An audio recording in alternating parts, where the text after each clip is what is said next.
Mr. Snedden, do you have any second thoughts about the conspiracy charge? A lot of people felt it made the trial a little longer, a little more complicated, and was, as I just mentioned to Ron, a reach. Well, we just don't agree with that. Our analysis was that there was substantial evidence to support that charge, and we still believe that. The fact that it extended the trial, I mean, that's what you have trials for. I mean, I don't agree with that assessment, and we felt that we charged appropriately and still feel we charged appropriately. You were strongly in favor of a gag order in this case, and what it seemed to mean was that on a daily basis, representatives of the Jackson family who were not under that gag order could go out and speak to the press and rebut what was happening in the courtroom, while members of the prosecution team could not. In hindsight, did that strategy backfire? No, I don't think so. I don't believe in trying cases in the media.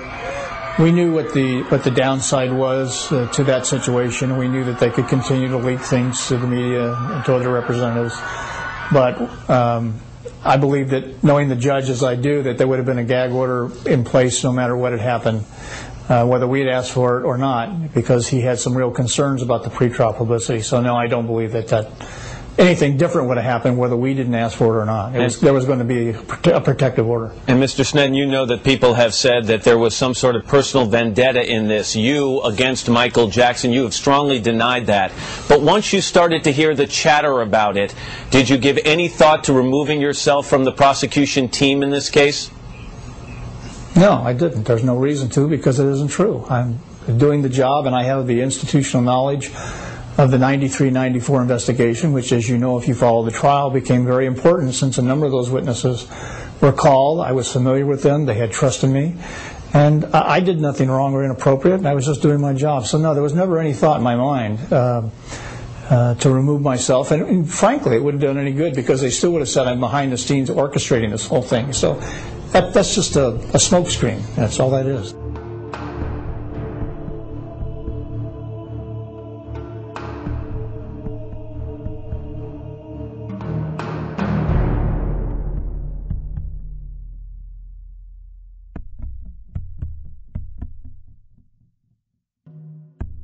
Not guilty, 10 times not guilty for Michael Jackson. In California, a dramatic conclusion to one of the most sensational trials in entertainment history.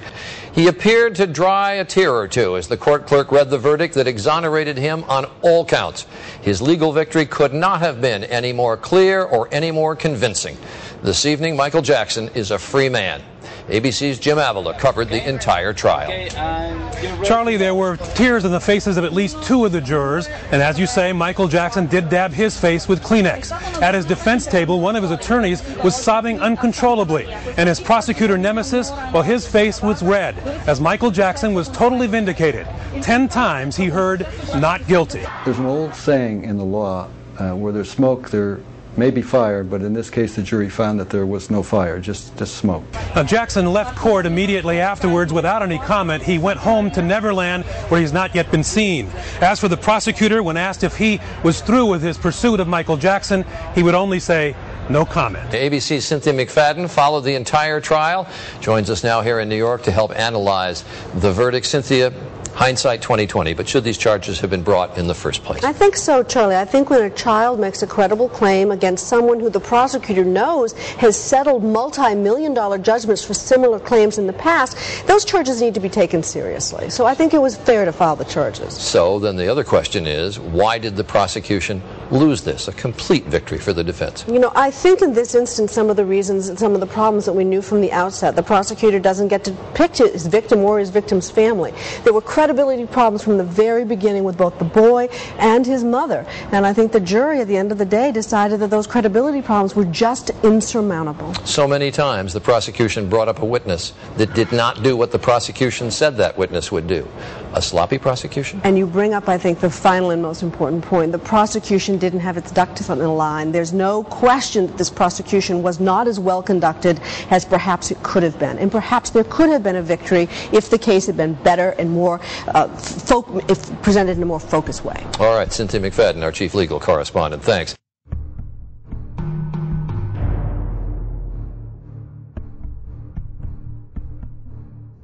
this morning, Michael Jackson, not guilty on all counts. Good morning, Robin. What a difference an hour makes in the life of Michael Jackson. He came to court facing terrible charges that drained him of health and spirit. And then moments later, vindication, finally going home to Neverland to sleep, unburdened by the prospect of prison. A party at Neverland. Jackson family and attorneys celebrating complete victory immediately after the verdict. Lead Jackson attorney Tom Mesereau smiling broadly in full view of 300 fans outside the gates who were thrilled by the win, but disappointed Jackson made no personal appearance. We're asking everybody to leave the area. Mesereau's first public comment after the verdict, a quick declaration. Justice was done. Man's innocent, he always was. Inside court, there were tears in every corner from two of the jurors. Mother Catherine Jackson. Jackson's attorney Susan Yu was sobbing, and next to her, the defendant dabbing his eyes. ABC's Taina Hernandez was watching not 10 feet away. He started to cry more and more. With each not guilty, there were more tears. At one point, he even put both hands to his eyes to stop the flow. So much. Now we turn to the Michael Jackson jurors, the people who gave him his freedom, joining us now. First question, second thoughts, anybody here? No second thoughts. Did you ever, any one of you, raise your hand if you did any one of you ever think guilty? That came up quite a bit, but after weighing the evidence and lack of, we realized that there wasn't enough evidence there to prosecute him. I wanted to ask about the mother. She would look at the jury and then snap her fingers and say, you know, this is the way it should be. And she was right in our faces. Yeah. Yes. That was very intimidating because Mike and I were directly across from the witnesses. And she would turn right to us like she's just, you know. But Melissa, what did that say to you? I mean, apart from how it made you feel, what did that say to you about who she was and the testimony she gave? Her testimony, a lot of the parts of her testimony, I wanted to just break out laughing, but I couldn't, you know. She was trying to be pitiful to us, I felt. Do you worry in any way? Do you worry that how you felt about her in some way influenced how you felt about his testimony? Did you feel he was lying? Did you feel the son was lying? Yeah, there were times you could tell, but I mean, it all had to go back to the evidence. So, I mean, it's like right there, the evidence, you know, you have to go beyond a reasonable doubt. I don't think the mother inflicted good values in her kids, and that made me have a hard time believing anybody in the family. Thomas Snedden came out and said the thing he'd learned about this was celebrity influences. Are you sure that this gigantically renowned guy walking in a room had no influence at all? We talked about that when we first started the trial, and when we went into deliberations that came up. We talked about that quite intensively, I think. And we all felt that we have to look at this man just like we would anybody else, you know, just anyone off the street, anyone in particular, you know, just not look at him as a celebrity. In fact, as the trial was going on, we really didn't pay much attention to him. Once in a while you would look at him to see his demeanor, to see what he was, had certain questions or testimony that was been presented. But at first it was kind of intimidating, somewhat. I mean, to be honest, it was. But for sitting there for 4 months and watching him every day, and I came to realize that, you know, he's a person, he's a human. And to me, that just the celebrity status just went out. He's just another person. The other lawyer for Michael Jackson lost it. When she lost it, I lost it, because she was so, throughout the whole trial, she would look at the witnesses, not move. She would just stare at them the whole time. She never slept.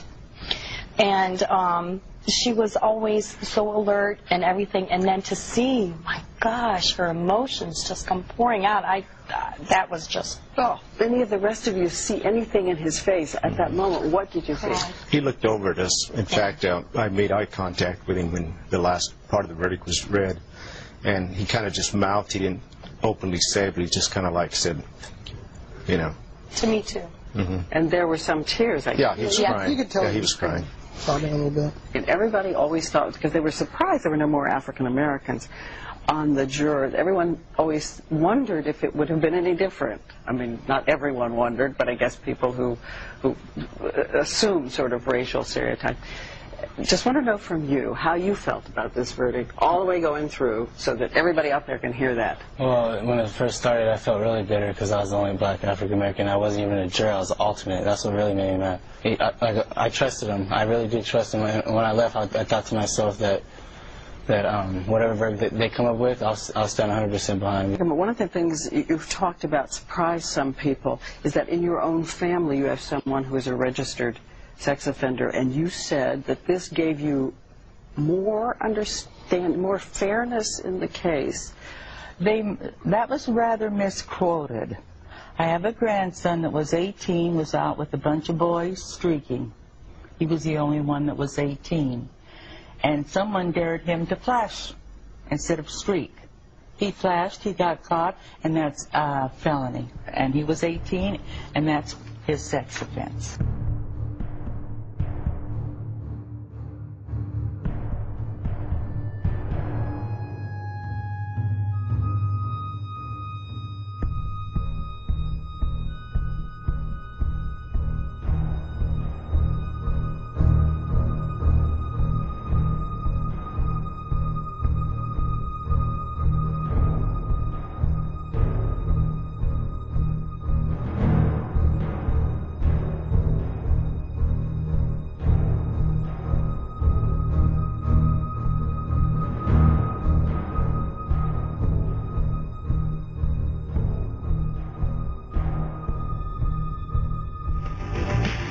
Now, the Abrams Report.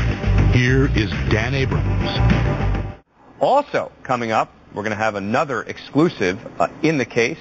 We're going to talk about a boy, a little boy. He was the entertainer's guest, and he was a child. There had been a report that Jackson had gotten him drunk.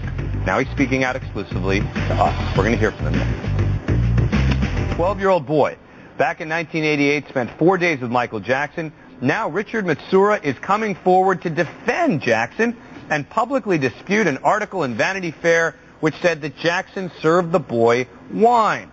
NBC News' Mike Taibbi interviewed Matsuura from Japan and joins us now. Hey, Mike.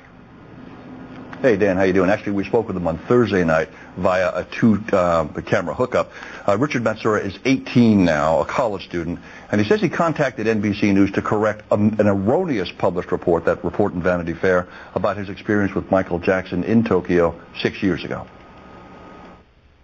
I was taken to the hotel where my father and Michael had a meeting, and at that time, somebody escorted me to Michael's room, and we just introduced each other. I said I was Ricky Matsuura. He said he was Michael Jackson. Ricky Matsuura told us from Tokyo he was the then 12-year-old boy who spent 4 days in the presence of the pop star in 1998.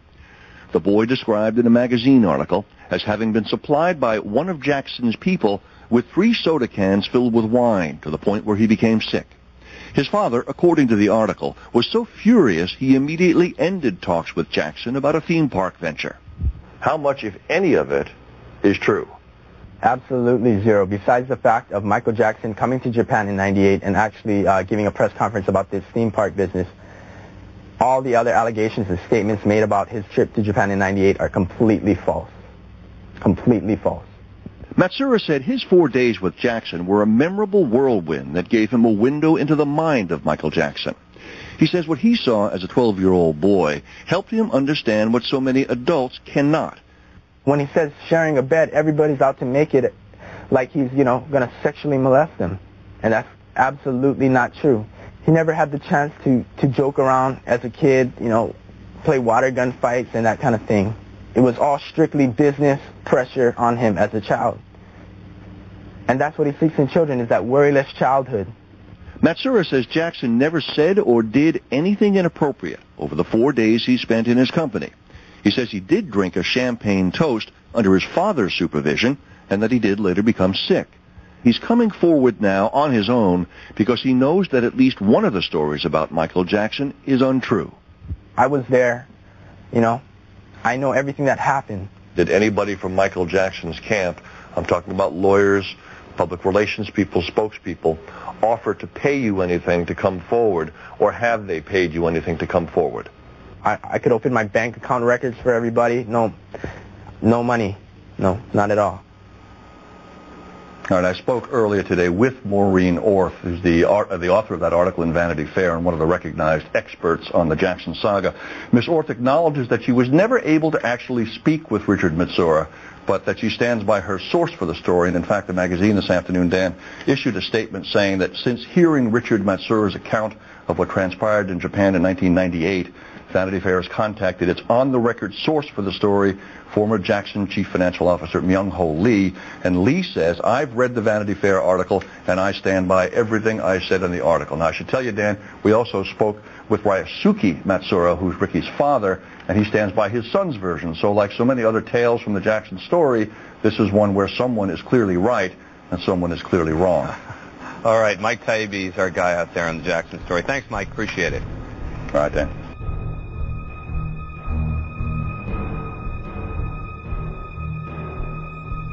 Journalist Maureen Orth is covering the trial for Vanity Fair magazine. First of all, despite or perhaps because of the gag order, there's been lots of information and misinformation leaked about the case. Can you give us a summary of the prosecution's actual case against Michael Jackson? Well, the prosecution said that Michael Jackson was somebody who had exploited these children, who had given them a lot of liquor, that this boy was a cancer victim, and that this family had come to the ranch thinking that he was their savior, when in fact he had made Neverland a place of no restrictions, no wants, and turned people who were once well-mannered kids into hellions, and that they would show in vivid particular with witnesses how much he had plied them with liquor from a secret wine cellar, and that they had been held against their will. Meanwhile, Maureen, anything unexpected from the prosecution? Well, I think really the amount of pornography that they said that they found littered all over the private area of Michael Jackson's bathroom and his bed chambers, the fact that the brother of the accuser had seen him molest his brother, who was probably passed out from the liquor he had been given.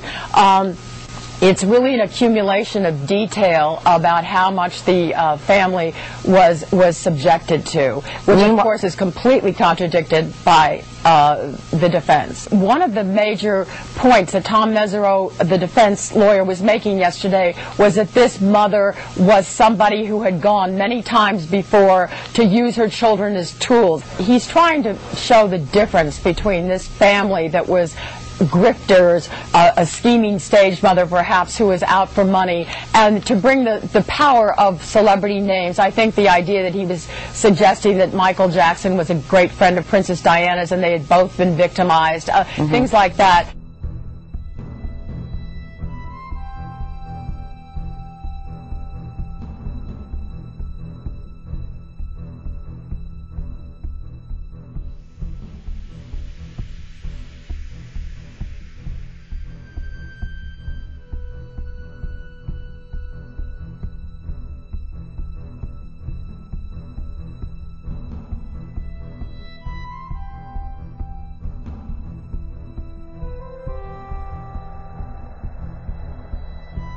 In order to think this verdict is good news, you got to believe that this boy, the alleged victim, and his brother are both lying. No, I think in order to think this verdict is good news, and I do, is that this jury, despite the media's attempt to demonize Michael Jackson, I think rose to the level of saying that if they were not convinced beyond a reasonable doubt, they were not going to convict him based on whatever biases they had, and they said in the press conference some of them came in with biases, or whatever they considered different or strange, but based on criminal behavior. And I think that is what the criminal justice system's supposed to do. At one point, he compared himself to Nelson Mandela, Do you think that's a fair comparison? But the fact of the matter is they compared him to a criminal, and the jury said no. That's what I'm saying. Right? He was accused of child molestation. I mean, that is a And the jury said offense. no. I mean, like even tonight in this situation, pun intended, we're still talking about Jesus juice. Well, we don't even know if that's a fact. The jury acquitted Michael. We're still talking about all of the allegations as if they in fact were proven to be true. Okay. I know a lot of people in the entertainment industry. I don't consider any of them to not engage in bizarre activity. It does not make them a criminal. I also think that a lot of the things that Michael has been sensitive and supportive of has been overlooked. I think it is true that Michael was in many ways Jacko until he stood up and started talking about things in the music industry. All of a sudden he became wacko. Well, Michael didn't change that much. I think Michael decided to Reverend Sharpton, with all due respect, I just went, so you're talking about when you marched up to Sony Music headquarters with Michael Jackson, and he referred to Tommy Mottola, the chairman at that point of Sony Music, as a, quote, a racist and very, very, very devilish.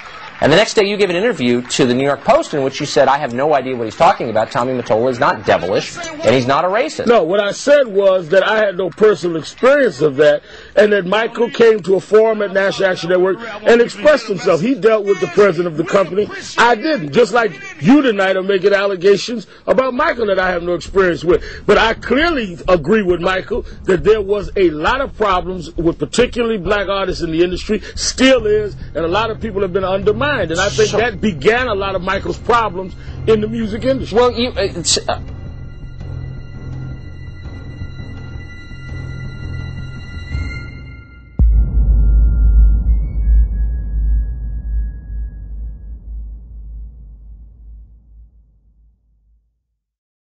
Are we blind to the fact that our children are raging against the indifference, crying out against the abandonment, of thundering against the neglect? Heal the Kids is about doing something about making a difference and trying to help adults and parents realize that it is our power to change the world that our children live in. Who among us would have believed that the sound of children at their playgrounds would be replaced by the sound of automatic machine gun fire at our schools? That the sound of little girls skipping rope would be overshadowed by the frantic shrills of children dodging bullets. Yet, instead of loving our children more, we installed metal detectors in our schools